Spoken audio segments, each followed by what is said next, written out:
یکی از تومخی ترین موضوعاتی که توی بعضی از ماشین‌های کراموتور، حالا به ویژه جک جی 4 هست، این روشن شدن چراغ در واقع کوچیک و بزرگ توی کمترین تاریکیه.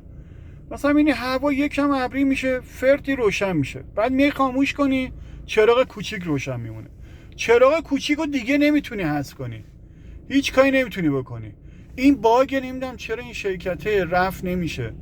آقا یه چیزی ساختی به نام مثلا چی، حالا مثلا نور اتوماتیک، نمیدونم دیلایت فلان، اوکی، خب آخه با کمترین تاریکی روشن میشه، بعد دیلایت فقط میخوای روشن کنی نمیتونی.